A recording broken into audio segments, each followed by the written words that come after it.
Live from the Preston Highway Studios, it's 24-hour Purple People.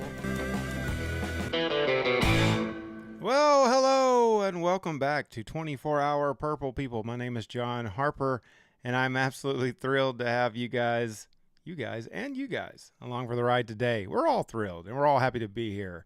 It's a beautiful evening here in Louisville, Kentucky, and we are here to talk all things Louisville City. Some Racing Lou information today as the NWSL free agency market is starting to warm up, and all sorts of other shenanigans. And on tonight's program, Louisville City celebrates its independence from second place with 3 points at Colorado. We'll have some good old-fashioned table talk as we enter USL midseason. Friendlies and friendly faces on that free agent market. And I'll try not to screw up our opponent's name on Saturday. Don't hold me to it, guys. Speaking of friendly faces, we got two friendly faces right above me here. Introducing first, he is the master of dungeons, the spinner of tunes, the builder of vans, and a servant to cats. He looks to a goblin for his advice. Mr. Ken Luther. Ken, hello. Hey, what's up? Yes, Stat Goblin is now my my stat goblin. Yes. Anyway, cool. Don't ask what the stat goblin is, ladies and gentlemen. Do not ask. Also, I'm gonna ask. Yeah. Also joining me is an author, a singer, dancer, exotic olive oil taster. Yes, correct. He is an A+ for the D League. Show some love for Mr. Matt Dalton. Matt, hello, sir. Hello, Johnny. How are you? I'm doing great. I got a question. Yes. I got a question. Are you an exotic dancer or an exotic olive oil taster? No. So I'm an author, a singer, a dancer, and also an exotic olive oil taster. Okay. Well, you could see how I got confused. Yeah. Whether Right. you were It's John. I think it was John's exotic wording. dancer and an olive oil taster. Give Okay. me a couple of weeks. It's a new intro. I could do all four at the same time, and then really, You could yeah, cover good as yourself in gold. exotic olive oil and be a dancer, an exotic dancer. I really think what you should do, Matt, is you should Tell me. actually have a musical intro. You should play that piano to bring us into the fold with Matt Ooh, Dalton. yeah. I think that's a good So idea. that is my wife's keyboard, but I keep it in the shot because it makes me look well-rounded, and it makes me look more impressive. Well, Just stack stuff behind me to make me so Yeah. cool. yeah, my piano skills begin and end with Three Blind Mice, I believe. So,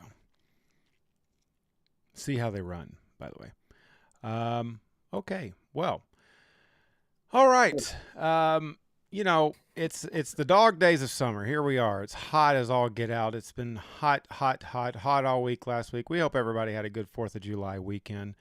And Yeah. Louisville City had a good 4th of July weekend, gentlemen, as they headed out west to take on those old curvy roads up in Colorado Springs. Switchbacks, we talked about last week. Switchbacks, defending champions, but have not really been acting like that this season. And Louisville City getting the job done at Colorado Springs. Gentlemen, we're going to watch some highlights. I wonder if both of you guys will be in this shot. Let's hope so. Look at that. I Hey, knew look we at were that. there. First time for everything, right? I had all the faith in the world in you. Yeah, All right, pause so- it here. Now Here we go. that's good room in the middle. For some reason, they have changed up the graphic for this, so we might have to improvise on the next episode. This might have just been CBS Sports that did this. So Yes. our normal, awful, shitty graphics. We'll be back next week, I'm sure. Yes. That is probably accurate as to how they play. All right, Ken. It's your favorite portion of the show. You're really close to the camera. Tell us what you see there. Break it down, buddy. Well, I think Yeah, you can so be close. You can be close. we're resting Sean Toch's legs. Don't know why he's not even appearing on the substitute roster. Maybe he's got a knock. Ordonez is in the same boat.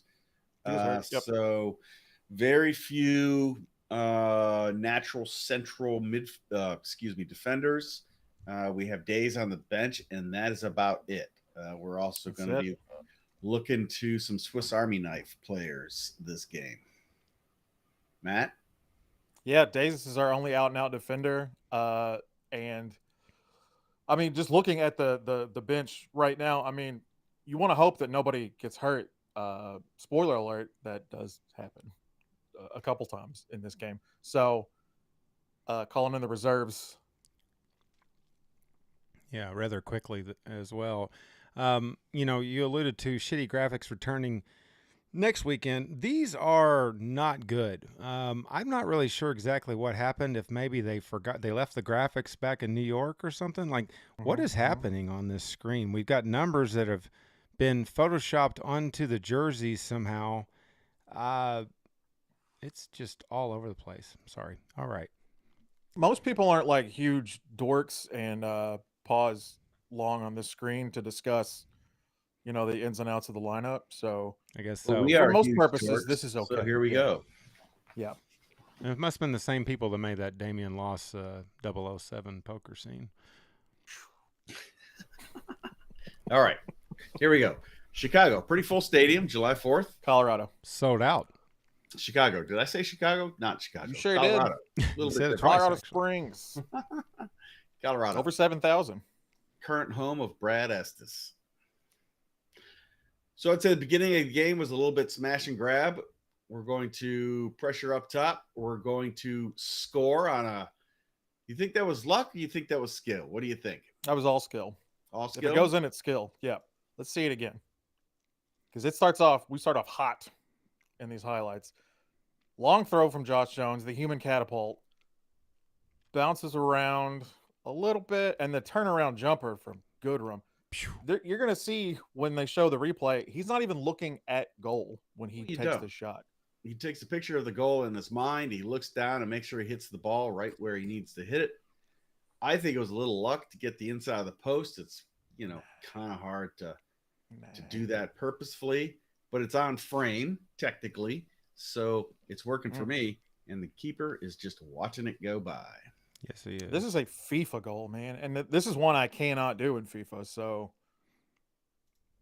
it's even better than a FIFA goal. Ken, you were trying to explain to me what this dance was. What is the dance? The what did I say? Aura something? I had to look it up. Aura farming. Aura farming, which is something from a video game. Is it a Fortnite thing? I don't think it's Fortnite, but you're close. Oh, God, we sound so fucking old right now. I know. I had to I had to Google it because I didn't know what it was. Yeah, no, aura farming is what he said in the interview. So no, I don't know. Well, he looks like a huge dork. So I thought when maybe you score goals like that, you can look like that. He was doing the wipeout thing, maybe. He's trying to get the crowd going. Yeah. So once again, we ceded possession in this game. Looking at around 37% possession. Once we scored that goal, I kind of felt like maybe we took the foot off the gas, but I don't really blame them. They've been on the road for roughly,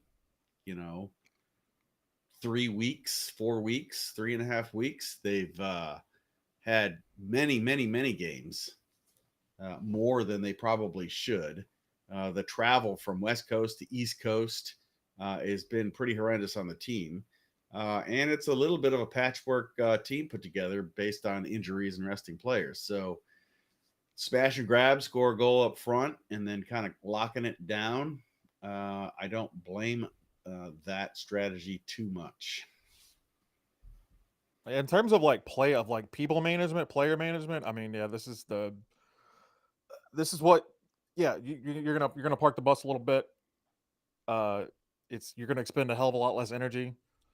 Maybe go for some counters here and there when you can pick them. But I mean, they seem like they felt really confident that they could handle this team in attack, and as it turns out, they could. But you do run the risk of maybe some of these guys have a little bit of senioritis, kind of coasted into that break. They know that they've got a lot of miles on their bodies, so they're, I don't know, maybe trying to coast a little bit. But they really couldn't do that in this game. Standouts of this game, probably Lambert. I thought he had a number of tackles won. He definitely anchored the midfield. I think Taylor is maybe fallen off the past now 3 games. But Kevin Lambert has kind of stepped up into that pivotal role.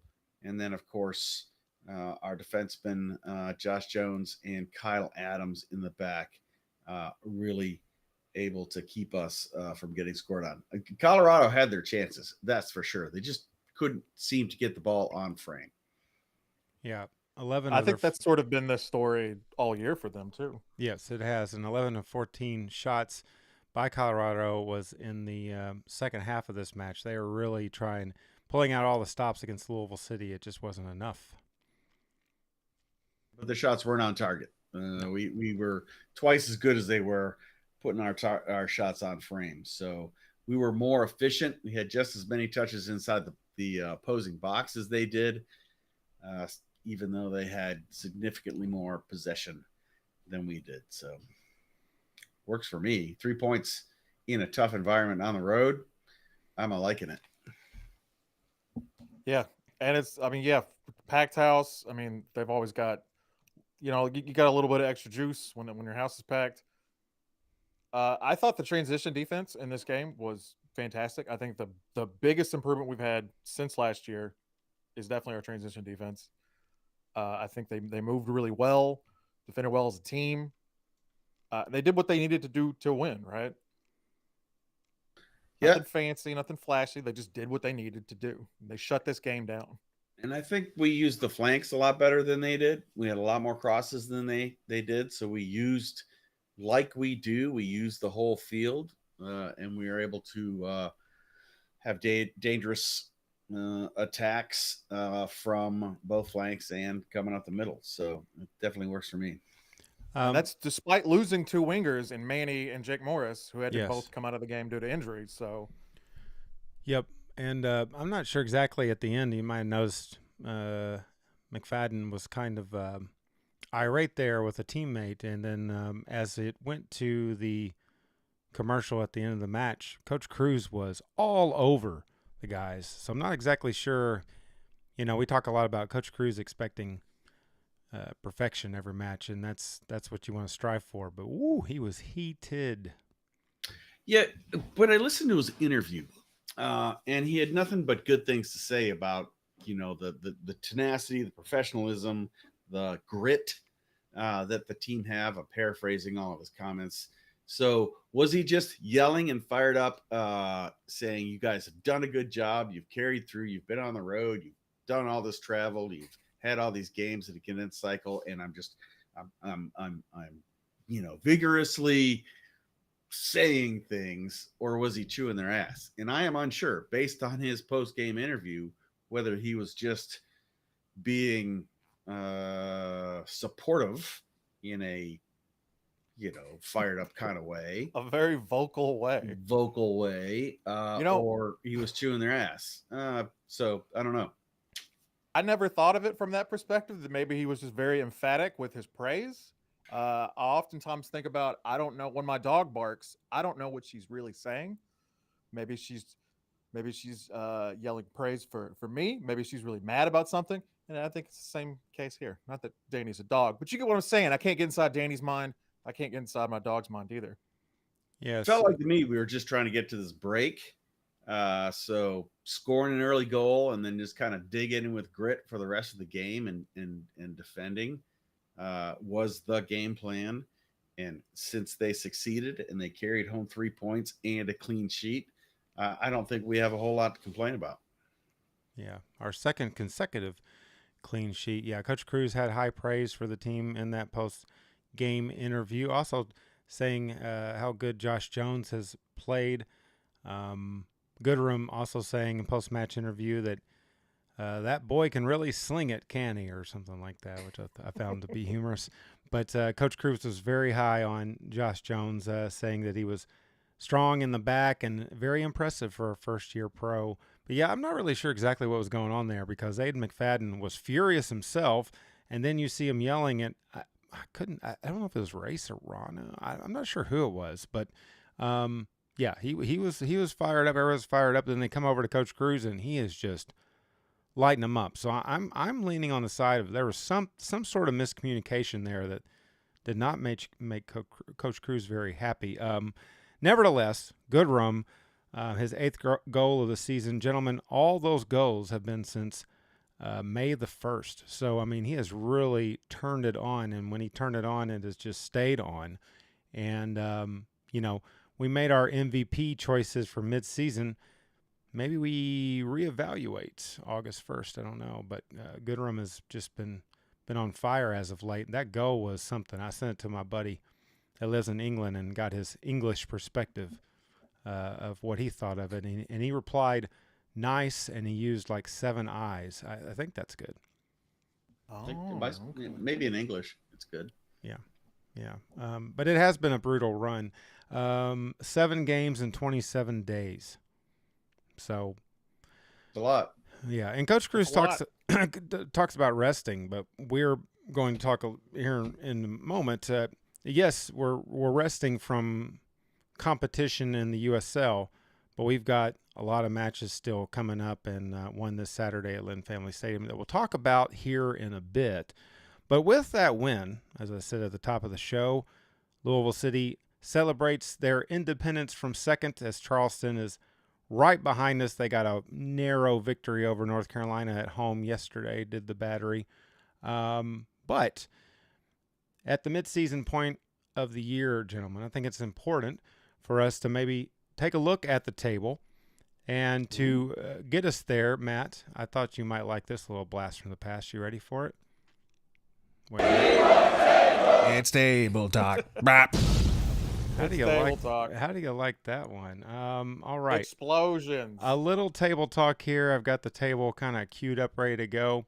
So we know that in any sport, sometimes looking at the standings or the table in soccer, not exactly healthy at certain points of the year, but this is a good spot to do it. It is kind of the middle of the season. And so, gentlemen, I'll start with Ken. Ken, when you look at the table, we're looking at the East right now, of course. Do you have any surprises or anything that you would like to comment on with this table? It's an interesting table at this point. It is, yeah. So Louisville and Charleston up top is not a surprise. Going neck and neck based on what happened last year is not a surprise. Looking at who the 2 coaches are of each of those teams is not a surprise. Loudoun being up at 3 on 26 points, which is a good distance behind us. And I think everybody's calling this a 2-horse race to the Supporter Shield at this point. And what'd you call me? I didn't call you anything. 2-horse race. Oh, us and Charleston to the Supporter Shield. But Loudoun being in 3rd, North Carolina in 4th is new. That's not a normal thing. And then Detroit seems to be shitting the bed. They've had 4 losses out of 5, so they're dropping points fast. And looking at the rest of the playoff picture, Indy is their normal mediocre self, and Miami is also a surprise to be up in that playoff picture. It's surprising not to see Rhode Island in the playoff picture right now. It's also surprising that Birmingham isn't there as well. Tampa, I don't understand. And then Hartford has their usual spot right there at the bottom of the barrel. So it's a relatively predictable season right now. I think if we take 4 or 5 wins out of our next 5 or 6 games, I think we're going to be in a very good position to take the Supporters Shield. Charleston is always going to be a threat. And I don't know. What do you see, Matt? So to counter what you just said, if we win 6 out of 6 games, we'll also be in the lead. I'm just going to throw that out there. But Tampa at the bottom is still, I mean, their continuous fall off this cliff is still 11 points. They have 11 points. It's insane. That's 2 more than Hartford. Yeah, but it's Hartford. So, to me, honestly, Pittsburgh, after their start to their season, being up in 6th, and I think they were as high as, they were in 5th at one point before Detroit, and they're they've won 4 of their last 5, just like us. I mean, that's a big turnaround mid-season wise. So they got a lot of momentum. So I kind of want to see where Pittsburgh ends up. We've got a game against them not too far in the future, I believe. So We got 17 points on them right now, though.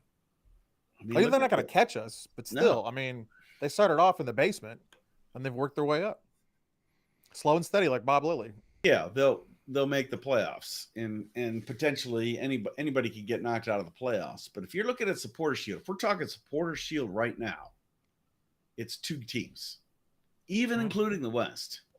It's 2 teams. It's us and Charleston. Yeah, So- we're head and shoulders above every other team in the league with Yeah. Charleston. Yeah. Yeah, and I feel like in a lot of ways, we're just starting to hit our peak this year. I mean, we've talked about it numerous times. We've had just a roulette of strikers, and we've questioned ways that we're going to find goals at times, and we found them, but we've also kept our opponents to very, very few goals. Not always clean sheets, but we are playing great defensively, and it's because a lot of players have stepped up. We talked about how much of a presence Taylor Davila has, how much of just look at Josh Jones here recently getting some time and showing off what he can do. And, of course, we know we have the tucked-in anchor himself, Sean Tosh, in the back. So we've got a lot of defensive power right now, and now we're starting to see the offense really click, I think. And even though we just had a 1-0 victory, I still think that we're finding ways to win. We're playing the game. We're playing the way Danny wants us to play, and that is intensity until the very end. We just talked about it. He was irate after a win. Irate for whatever reason. But there was something there at the very end of the match in the closing moments when we were kind of in control and it looked like victory was upon us that he was not pleased about. So, I mean, like, every night is an opportunity for this team to just continue to grow. One thing we'll talk about with these friendlies coming up is it's going to give players time on the pitch that might not get that much time in league play. So it's just going to continue to grow, and it's good to see. And Ken, I agree. I mean, it's a player shield wise. I mean, it does seem that us and Charleston are going to be kind of going back to back. I thought Charleston might end up having a 0-0 draw. They got hit with that tropical storm in the middle of the match yesterday. You couldn't even hardly see the pitch. It was raining so hard. It was pretty crazy. Damn. But they found a way to win down there in Charleston. But, yeah, it's an exciting first half of soccer in the USL Championship, that's for sure. Yeah, if you're going to circle any game that's going to be important to this race, obviously it's when we play Charleston at home Feel the on fan. August 9th. That probably will determine who's going to win at the end. Obviously, there are things that can happen. But looking at everybody else and where we're going and who we're playing, we've got some road games. We've got one in Orange County, and we've got a couple away at Indy and Rhode Island and Pittsburgh. But that Charleston game is going to be real, real important. Any comments, or would anybody like to comment on any of the Western teams?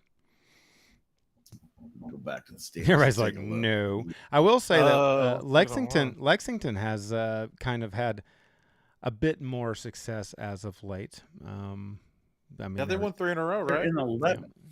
They're in 11th. They've got 3 in a row, but they're still in 11th. They're not. They're in 9th. They're in 11th. What table do What you am I looking have? The wrong table. What are you looking at? I'm not. I'm on the USL Championship website. I'm looking at Oh, it. that's unreliable.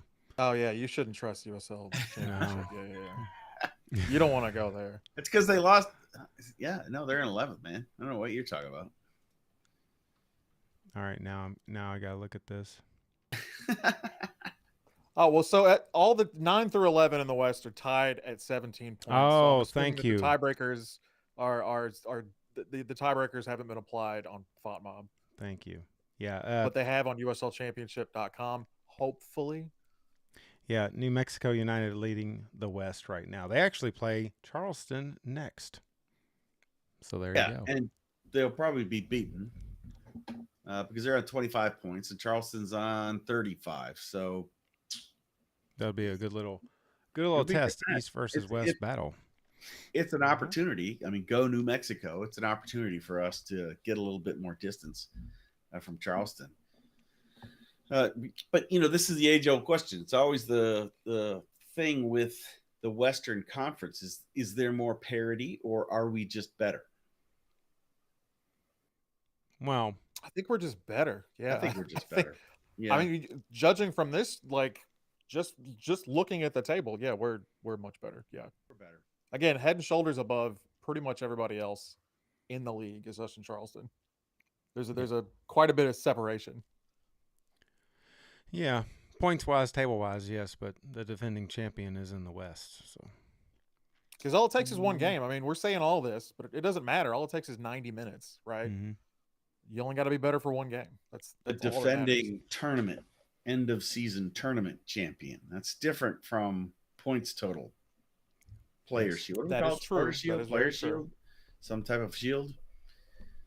Winner of the league. No, they have a. What do we call it? Player shield or supporter shield? Player shield. Player shield. Yeah. Player shield. I've been calling it supporter shield. Player shield is winner of the league, points total. I think that's more important, right? Because that's. You think it's more important than a USL championship than a star? Because you don't get a star for player shield. Well, maybe you should. And maybe you shouldn't get a star for the end of season tournament. I wonder. We're just going to hand out stars? That's too many stars. Make them different color. We're going to look like LA Galaxy. We're going to have like. I wonder if some of that might change in the future with Pro Rel. It'll be interesting to see how they handle that because traditionally, most Pro Rel is not tournament, right? It's just will be interesting. Points, I don't think in American sports you can get away with ending your season not with a tournament. Yeah. It's an American thing, whether it's the right thing for soccer, whether it is the deciding factor in who is the best team in the league. I don't know. I mean, you can have your arguments, but in American sports, we are conditioned to have a tournament that decides the winner. When do we get to find these things out? Do we have any idea? Well, that does not kick off officially, pun intended, until 2027. So I think the idea of the USL is just going to take a year to really dig in and figure it out. Not to mention the marketing, next year, of course, is the World Cup. So I think you use next year, I should say, to market this thing because the whole country is going to be obsessed with the World Cup happening. I mean, it's going to be marketing. They'll have we're going to have an announcement to tell you that we're going to announce something. Yes. And we're going to announce the announcement of the announcement. That type of typical USL marketing. Yep. Right. We also got to keep in mind that, in terms of marketing, they're not marketing to us because we're already on the hook, right? We're the suckers that are already watching, right? So they already got us. They're not really worried about us. What they're worried about is just the general viewing audience, the general public, and also, most importantly, investors, right? That's the big thing. That's the big thing that the Division I can bring is a lot of investment capital. I think that's what they're banking on. Yep. And I think you also have to find a way to get those fans that love the game but do not follow any American soccer, period. So, there's a lot of people in America that watch, Premier League on Sunday mornings or whatever, and have a huge, they love they love Man United, but they couldn't tell you a single MLS team. Those are the people that the USL really needs to go after. The ones that have turned their back on the money-making machine that is known as the MLS and don't really care about the USL either because it just falls under the American soccer umbrella. And I think Pro Rel might help them maybe change their minds and bring them back. We have gone way off topic, and I like it a lot.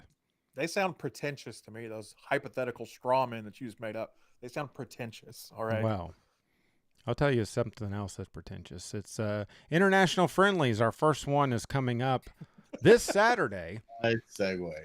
This Saturday, on, as it Louisville was on, City is set to host a La Liga side team, La Liga 2 side team. It is Leganés is coming to town. Leganés. And, I'm pretty excited because I'm actually going to be able to make this match, so that's exciting. But so far, these international friendlies have been a really successful thing for the team, I believe. As Danny said in that post-game match, it's a good way to get some players some minutes. Matt's, your level of excitement for this Saturday and our first friendly in the month of July, but there's 2 of them. I would be a lot more excited if we weren't so banged up, if our bench wasn't so short. It would be great. I mean, fill that roster with as many academy standouts kids as you can, because they're the ones that need the minutes, because we need rest more than anything else this weekend. Give the boys a weekend off. Let them go to the stadium and enjoy or whatever, but not necessarily looking forward to putting in a shift of work. You know what I'm saying? Yeah, Ken, Coach Cruz in that post-game interview also mentioned, when I think he was asked, like, what's the most important thing about this friendly coming up? And he kind of said, without saying it, the most important thing is nobody gets hurt, which is something that Katie has beat that drum forever on extra games that are not part of the league. She always says it's just more opportunities for somebody to get injured. What do you think the most important thing is for Louisville City coming into this friendly on Saturday? Yeah, I mean, I'm not going to disagree with people getting hurt. You can't put force fields out of players, and it's still going to be a competitive match. I think what we're going to find interesting is the Spanish leagues are the most technical leagues in the world, and we are a physical, big American team. So watching these contrasting styles will be pretty cool. The other thing I think that will be fun, maybe not the most important thing, is both teams, us and them, play counterattacking styles, as far as I understand from the limited research I was able to do. So that's going to put a pretty tremendous toll on our midfield. So who's going to be playing in that midfield, and are they going to be able to manage that counterattacking and pressing style that we like to play? Because they certainly are going to do that, because that's their identity, and how that is going to play out over the course of the game will be fascinating. I'm thinking about going to this game. Haven't committed yet, but I would like to see some of that. All right. It will be interesting to see. This is a squad, Leganés. This is a squad that was top tier season before last, and they were top tier a couple of seasons, 2017, 2018. They've flirted, and the team has made sure that everybody knows they had a win over Real Madrid. We know, okay, they've got a win over Real Madrid. Ken, you said something about that was when they were not that great, but nevertheless, I mean, they're a team that plays in or Real Madrid. They beat Barcelona, right? Was it Barcelona? I think it was Barcelona. Oh, I'm sorry. My bad. I'm sure the Real Madrid fans and Barca fans are not all going to get mad about you mixing up those. Yeah. It's a big difference between the two. Barcelona was not very good a couple I years think what ago. I got mixed up with, when I was doing my research, I saw that their location, they're kind of like a suburb of Madrid. So yeah, they are. Mm-hmm. I think it's funny that they keep billing this, the team does, as the club's first ever international friendly against Spanish competition. They just leave out the part that we have had international friendlies before. Dot wording. Right. Yeah. We kind of talked about these are fun matches, and another fun match. Here's what's great about this weekend is we're going to go to the FAM on Saturday, and we're going to watch that match. At least most of us will. And dang it. Oh, there it goes. And then we're going to go back on Sunday. What did he do? He hasn't committed to going Saturday. Oh. Wicked must be at the Kentucky Performance Arts Center or something. But I would go Matt, see that. I'll be hanging out with you for sure at both of these matches. Racing welcomes a USL Super Duper League team. Super League. That's right. Yeah, Lexington. Lexington's women's squad is coming to town for we go from an international to in-state friendly on Sunday. Matt, this is kind of exciting. A new territory here for racing and an opportunity to kind of keep the legs fresh as we're in the middle of this kind of international break period. Excited about Sunday? Yeah, I mean, I'm excited to potentially beat Lexington at anything. Checkers, anything. It doesn't matter what it is. If we can beat Lexington, we should. And I hope that we do beat Lexington. Doesn't matter if it doesn't count towards the standings. I don't care. It's a team that has Lexington in the name, so I want to beat them. Yeah. I mean, I think they partially claim to be, maybe they're part of the Kentucky Soccer Club as well. I don't know if you know this, but Lexington SC was actually the first soccer club, not only in Kentucky, but I believe in North America. Oh. Yeah, possibly the world. I'm not sure. Fun fact. They invented the Yeah. sport. Why did I get a They red might have card invented again? the sport. Why did I get a red card? Oh, because you were undecided on your attendance to Saturday's contest. But Man, come if on. you would Can't like afford to be neutral on a moving train, Ken. that's All right. Yes, thank you. SOAD in the house. Ken, what about this match on Sunday? There's going to be ice cream sandwiches guaranteed. Are you excited about this contest between Racing and Lexington? Yeah, I think it's great. It demonstrates the growth of soccer in Kentucky, but also the growth of women's soccer when you have two women's professional teams playing in a premier stadium right here in our state. So I think that is pretty cool, and I think who plays for Racing is going to be very important. This game and then the Women's Cup in Brazil, which follows this game, I think we're going to be trying out some new things and putting in some players that maybe haven't played a lot or doing some experimentation, which is always fun to watch. That's what these games are for, right? Yeah. Well, to a certain extent, you still want to win them. Right. But both of these next three games for us provide excellent opportunities to enhance the professionalism of our team. So I probably will go to the Sunday match. I haven't decided on the Saturday match. It's just a lot of football. Do they have? I know that for the Frankfurt game, at least last year, they had German food, like they had schnitzel. They had big beers, maybe in a big boot. I don't know. Are we having like tapas on Saturday, or is there any Spanish dishes Maybe. that we're gonna get to sample? Potentially, that would be fun. Yes, that would get me. That would get me there. I'm just saying, I love tapas. And then what do they eat in Lexington? Horse? Possum, burgoo. I don't know what. Oh, Burgoo. I would rather eat possum than burgoo. Well, possum is in Burgoo, right? But isn't Burgoo part Good possum, Burgoo, yeah. part squirrel, part whatever you have? Don't Red give me a card him red card again. for that. That's Don't give me a that red is- card for that. That is statist. First of all, It's true though. What? It's true. just because we're from Kentucky doesn't mean we all eat raccoon and squirrel. Did I squirrel? Yes. Raccoon. I don't think you'd want to eat a raccoon. Yes, but for the record, I'm not wearing shoes.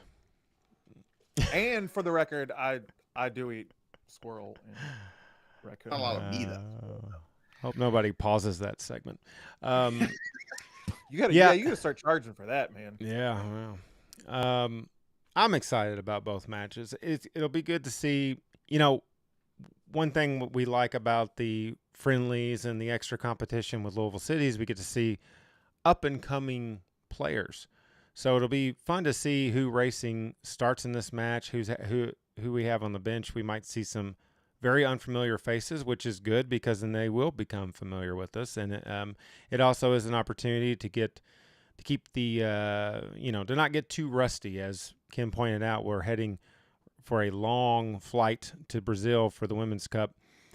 So we're looking forward to seeing what racing is going to be bringing to the table in the upcoming matches. It's not going to be, August 1st, I believe, is the next NWSL match. So it'll be here before you know it. Be here before you know it. And then the Women's Cup is July 19th, 20th, and 24th in Sao Paulo. Yep, that's cool. And then I think, Matt, you said something about we're going to have to stream it off the black web market, something. So I'm seeing Vizio Watch Free Plus. Oh, that's not good. If you have a Vizio TV, maybe you could watch the games. Do any of you guys have a Vizio TV? I have a Vizio TV, actually. Okay. I used to work for Best Buy, and those are cheap TVs. Think so. Party at Matt's house for the Women's Cup match. He's the only one that's going to have access to it. We could probably chip in and get a Vizio and then return it. Do that. That's what I was going to suggest. We just buy a Vizio, right? I mean, we could leave it at any one of our houses. I'll go ahead and volunteer mine. We get a big Vizio. Yeah. I'll take it the weekend of the Women's Cup, but then we can work out who gets it. Work out that. Well, that makes sense. Yeah. There is so many different streaming services these days, and one frustration about the NWSL, and it sounds like here comes another one, is it's sometimes hard to find matches. I know it's the Women's Cup, and it's not exactly like, everybody's biggest. That's not on the NWSL necessarily. Right. So, but there's too many streaming. I cannot keep up. All right, I'm sorry. While we're on the topic of the NWSL and racing, this is a time of the year that the NWSL free agent market starts to come to the forefront. We are in that stage where we have some free agents 2025 floating around in the ether, and a lot of big names out there. Biggest names are on the free agent market this summer. Let's see. Matt, I'll start with you. I have a question I'm going to ask after I'll let you just kind of do your thing here. But, NWSL free agent. This is a different vibe right now for racing entering this time of the year as we find ourselves with a lot of momentum. Unfortunately, now we're in this break period. But a lot of momentum. This team is starting to really gel. We're seeing a lot of good things. So definitely a different vibe going into this free agent market portion of the year, right? So just like in general, free agency, I believe is going to change the landscape of the league. I don't know of any, in American soccer, you don't really see anything like this. Mm-hmm. I'm not sure free agency. I don't know how free agency works in MLS. I'm not sure if they have free agency, to be honest, but this is pretty unique, novel thing. This is from the most recent collective bargaining agreement that the NWSL has with the NWSL Players Association. Let's see, the agreement stated that negotiation period started July 1st, which is, I guess, the start of the new league year, right? So players who have expiring contracts that will be up at the end of the year, they can start negotiating with current teams, other teams to see what kind of, deals they can get. It looks like that nothing has been signed as of yet, but I'll just go quickly. I don't know how quick it's going to be, to be honest. It's kind of a book. I'll read off. Hold on. Okay. All right. So free agency eliminates the draft. Thank Yes. goodness. I think we're all happy about that. It ends trades without player consent, which I want to say NWSL is probably one of the only leagues that does that. Yeah. So that's significant. Establishes guaranteed contracts. I'm not exactly sure what that means, but it sounds good. They signed for a certain amount of money. They're getting that money. That's what that means. Those are guaranteed contracts. Free agency for everybody. And then, of course, workload management for players. This is straight off the NWSL website. And then it institutes revenue sharing. I don't know what that part means either. But what excites me is that the draft is gone. Yay. And everybody is a free agent. So I think you're right. It's going to completely change kind of how teams perform. And teams who are able to manage this well potentially are going to reap big dividends from it. So go on. You can go forth with the big list. Just to touch on revenue sharing, if it is similar to other American leagues, it's roughly 50% goes to the players. About half of the money coming in goes to the players. In most American sports leagues. I don't know the specifics of this CBA, so I'm not sure. But here's a list of all the players that will have expiring contracts that will be free agents in 2026. For us, Jordan Baggett, Alexa Barr, Bethany Balser, Ari Borges, Marissa DeGrande, Taylor Flint, Allie George, Ellie Jean, Avery Kalita, Uchenna Kanu, Katie Lund, Ellie Pikiyamza, Maddie Corney, Olivia Sakani, Madison White. But that's it. Only like 14 players. I Yeah, but a couple key players on there. Certainly Taylor Very Flint. key players. Yeah. Taylor Flint is maybe the number one target we should be going after to get her signed. Ari Borges, Ellie Jean. Those are kind of the standouts on the list. And then that's tier number one for me. If you're going to break it up into tiers and who you go after first, those three, Borges, Flint, and Jean, be the first three, and then maybe Picorni, George, Kanu, those folks in tier number two, and then all the rest after that. I don't know. What do you think? That's So a lot. we have more. Yeah, we have more free agents than any other team in the league, which again, it's good for the players, right? Ease of movement. They get to decide where they are going to go play. I'm all for it, but racing, part of the reason that why we're year 4, year 5, and we're just now getting into a playoff stretch run, right? Is we haven't had the continuity year over year from a lot of these players. They don't have time to gel together, and that's now that we're starting to get that form and that continuity.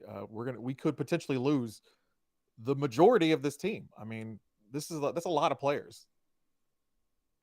Yeah, but we don't have to keep them all. I think that the top tier, though, Jean, Flint, and Borges, keep those three. And then Ellie Jean would be a good pickup. But yeah. I do think it depends on what these players command in the open market, right? I think Taylor Flint, it's going to be kind of a long shot because I think somebody's going to splash some cash and get Taylor Flint. She's too good. Why can we not splash the cash? We could. Who are we? I don't know. I haven't seen the books. She's going to have quite a few offers. She's going to have a lot of. She's gonna have a big decision to make. I think there's still a salary cap and all that in the NWSL, right? So you can only. But you got to look at. There's also outside things, right? You're going to get a lot more outside opportunities in maybe a Gotham or a San Diego or an Angel City than you would in, say, a flyover state, which is what we are. I mean, let's just be honest. There are bigger markets than us that command a bigger piece of this pie. In terms of outside factors, I do think that we do have accommodation-wise, I do think that we have a good set of things that we provide for the players. I think that players who have been here long-term can speak to that. They can really, let other players know, hey, this is a good place to play. This is a cool city. It's affordable. We have great facilities. We have other things aside from just cash on hand that we can offer players. But still, I mean, I don't think we're going to get any. Trinity Rodman is not going to come. She's a free agent this year. She's not going to come and play for us. I would be super surprised if she did. I don't see that happening. It would be cool. Great, but I don't necessarily think that is a realistic pickup on our part. There are other players within the NWSL and outside of the NWSL, even internationally, that I would like to see us pick up if we splashed some cash around. So they just need to be signed before 2026. When's this window end? I think it's up until 2026. Yeah. Okay. But Real quick. I don't know if contracts can be signed right now. I think this is just negotiation periods. Real quick Right. before Ken just asked this question, because he almost did anyway, but I have a question. Mhm. So, what position, and if you want to tell me a player, you can, but what position do you think, if Racing does go out and get somebody off this free agent market, what position are you eyeing that Racing could use the most? Either one of you. That's tough. I can't answer that question because I don't know who on this list we're going to keep. That's what I was gonna say, if we don't keep Flint and or Borges, then the very first thing we need to fill is a central midfielder. Mhm. So if we're going to do that, it's got to be somebody good, especially if Taylor goes. Okay, so let me ask it this way then. What position can we not afford? Would you say the central midfielder would be the position we can't afford to lose a Taylor Flint? Is that what you're saying? We can if we go out and get somebody really, really good, like Sarah Puntigam, right, from Houston's Austrian player who plays a physical style just like Taylor Flint. We have to replace that because Flint is essential to our style. If she stays, then I'm going to say a different position in the field. I'm probably going to say striker or more depth in the central defenders. But I think we have to build from that holding box-to-box midfield. So it really depends on who on the current roster is going to stay. All right, With Matt, the way that same Taylor's question. playing, like just from watching Taylor play this year, you see how important that is, right? That position is. I'm gonna say goalkeeper, just because we, as of the end of this year, will only have one under contract. We will only have Jordan Bloomer. The rest of our goalkeeping core is out of contract. It's going to be interesting, considering how Bloomer has performed versus Katie, who has been our steady hand in the past, but is coming off an injury. She is a former goalkeeper of the year, right? She's also going to get some interest from other teams, so we can't necessarily count on her being back. So yeah, that's another one that we got to really look out for. You got a player like Casey Murphy that's in the free agent market this year too, floating around. That's a name that, you know, I would say that's an upgrade from Cary, North Carolina to Louisville, but what do I know? Just going through this list, So- I mean, Kristen Press, like It's a huge list for so many, one, yeah. and it's like full of stars. It is. Listen there. Another way to look at this too is if we do Ella Stevens. keep our core, I think we still need a good number 9. As much as I like Yes. Kayla Fisher, she just has a tendency to get cards and get banned for multiple games. So it would be nice, Balser was supposed to be our number 9. She's had health issues, so that's not working out. She's also on the free agent list. Whether she gets re-signed or not, don't know. Can't predict the future on that one. So I would love to see a good number 9. I kind of looked through the number 9s that were available in the free agent list, and I either came to the conclusion is that they're not going to come here for the reasons that we already stated. This is not New York, LA, or whatever, or they're not going to fit. So I really started looking at the international market for number 9s, like Lucia Garcia, who plays in Monterrey. Didn't we play Monterrey in a friendly? Maybe there's a connection there where we could bring in a player like that who plays a high press style, like Kayla Fisher and like I think what we wanted Balser to do. Don, go ahead this episode to the front office, to the racing front office, just so they know they have these names on file in case we need to go looking If for they don't them. have people like Lucia Garcia, I was going to say Cameron Biagalski in the back from Chicago, or Sarah Puntigam from Houston. If they don't have those names already, they should all be fired, and we should hire new people. Yeah, get out. You heard it from Ken. Right now, they should all be fired. I'm going to throw a name out here. Yeah. I want to see if you guys agree. Trinity Rodman. Oh, I already said her, but she's not coming here. Should we pick her up? Should we get Trinity Rodman? Should we take the plunge? Yes. I have her right there in my notes. It's like or Rodman, big question mark, and then kind of a chuckle because I don't see that happening. She's a superstar that likes the cameras and the Hollywood vibe. Yeah. LA, San Diego, that's her place. She's in Washington right now, but I don't see her coming to the middle of the country. I see her going to a coastal city, New York or whatever. We're on the coast of the Ohio River. What are you talking about? Yes, that's it. We could get Trinity. What? Delaney Sheehan. How about that? Delaney Sheehan for holding mid. Let's do that. Okay, let's do it. Mark it down. All right, marking it right now. Well, that was Thank you. NWSL free agency talk. Yeah, it's gonna be interesting to see how this all turns up. And I think we should track it, though. I think we should. I didn't mean to cut you off. Sorry. No, you're fine. I think we should track it because I do think this is an important kind of major muscle movement on how the team's going to evolve over the next 6 months. I really think that this free agency is going to completely change the league, like totally. In terms of tracking, NWSLsoccer.com has a free agency tracker that lists everybody that has expiring contracts, and they have their former teams, maybe their new teams. As of right now, nobody's signed any contracts or made any deals yet, so it's blank. But you can find all that information on the NWSL's website. Again, NWSLsoccer.com. I want to know rumors. I want to hear. Where do I hear about rumors? That's what I want to know. I don't get on the internet because it's awful. So if anybody knows some places that we can look at rumors. Yeah. I'd love to know some rumors. Twitter probably, but you got to get on Twitter. Yeah, right. It's just not.